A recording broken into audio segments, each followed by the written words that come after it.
એટીએસે પકડેલા આતંકીઓનો મામલો 3 આતંકીને એટીએસે ગાંધીનગર જિલ્લા કોર્ટમાં રજૂ કર્યા। 3 આતંકીના રિમાન્ડ પૂર્ણ થતા કોર્ટમાં રજૂ કરાયા। કોર્ટે 3 આતંકીને જ્યુડિશિયલ કસ્ટડીમાં મોકલવા કર્યો છે હુકમ। આરોપી આઝાદ સુલેમાન અને મોહમ્મદ સુહેલ અને અહમદ મુહિઉદ્દીનને જ્યુડિશિયલ કસ્ટડીમાં મોકલાયો।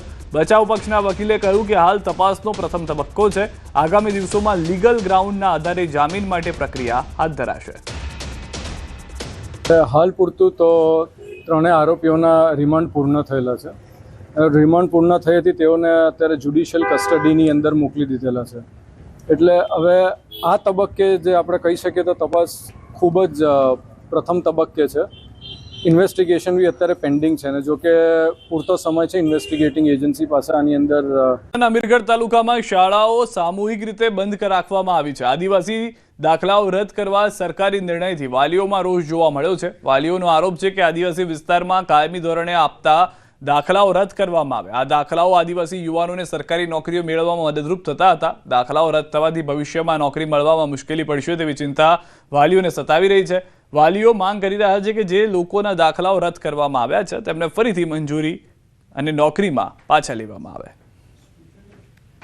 આદિવાસી વિસ્તારની અંદર આદિવાસી જે દાખલાઓ જો હંમેશા કાયમી જે મળતા હતા એ દાખલાઓ રદ કરવામાં આવ્યા છે, બંધ કરવામાં આવ્યા છે। એના વિરોધની અંદર આજે સંપૂર્ણ આદિવાસી વિસ્તારની શાળાઓ બંધ કરવામાં આવી છે અને વાલી એવું કહેવા માંગે છે દીકરા દીકરીને ભણાવીને આગળ શું કરશું, એના કરતા ના ભણાવી એવું ધારીને બેઠા છે।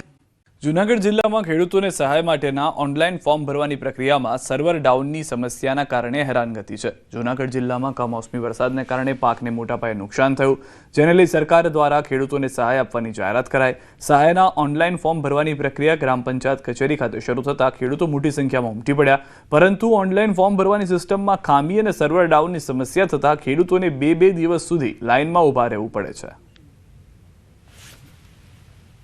આજે હું 3 દિવસથી અહીંયા બેઠો હતો ઓફિસની અંદર।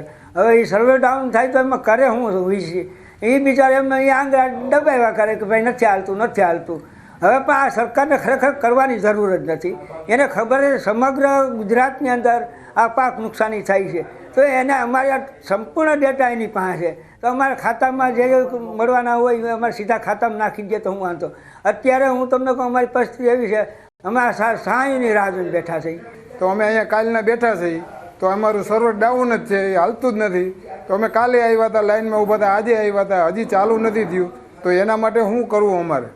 તો સરકારને બધી ખબર જ છે ડેટાની બધી ખેડૂતોની કે કેટલા વીઘા એની પાસે જમીન છે, શું છે શું નહીં એમ।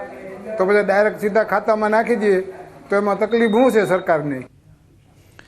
તો આ સર્વર ડાઉનની સમસ્યાને કારણે કામગીરી ખૂબ ધીમી ચાલી રહી છે। દિવસભર બેસીને પણ માત્ર 5-6 અરજીઓ જ અપલોડ થઈ શકે છે। જો આ રીતે કામ ચાલશે તો ઘણા ખેડૂતો સહાયથી વંચિત રહી જવાનો ડર મહેસૂસ કરી રહ્યા છે। આથી ખેડૂતો અને સરપંચ દ્વારા સર્વર સતત ચાલુ રહે તેવી સરકાર પાસે માંગ કરવામાં આવી છે।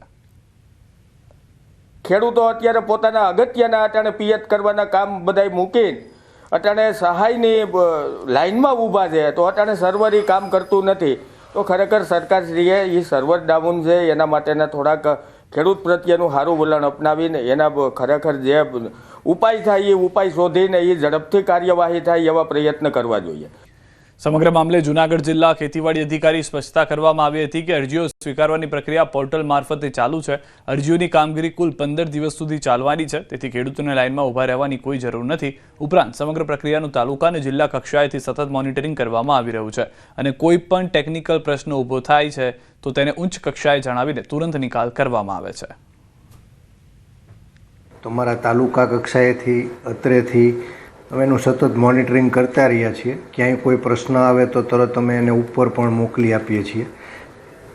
સર્વરમાં એક કદાચ ક્યાંક કોઈ કનેક્ટિવિટી કે એને લઈને ક્યાંક થોડાક સમય પૂરતો એવો પ્રશ્ન ઉપસ્થિત હોય પાછું ચાલુ થઈ જાય છે। એટલે અરજીઓ તો સતત થતી રહે છે। એટલે હાલ બીજો કોઈ પ્રશ્ન અત્યારે એટલા બધા અમને મળતા નથી કે બધે જ બંધ થઈ ગયું હોય। ઉકાઈ પ્રદેશ ખાંડ ઉદ્યોગ મંડળી એટલે કે વ્યારા શુગર પૂરતો પુરવઠો ન મળતા હાલાકી ભોગવી રહી છે।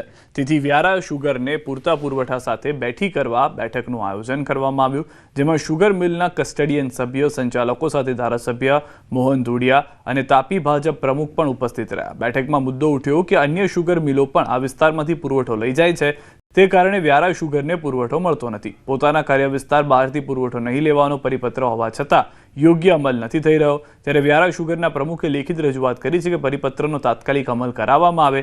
બીજી તરફ આ બેઠકમાં અન્ય મિલ સંચાલકોને આમંત્રણ છતાં હાજર રહ્યા ન હતા. તેથી હવે શુગર મિલોના સંચાલકોમાં વિવાદ થવાના પણ સંજોગો દેખાઈ રહ્યા છે.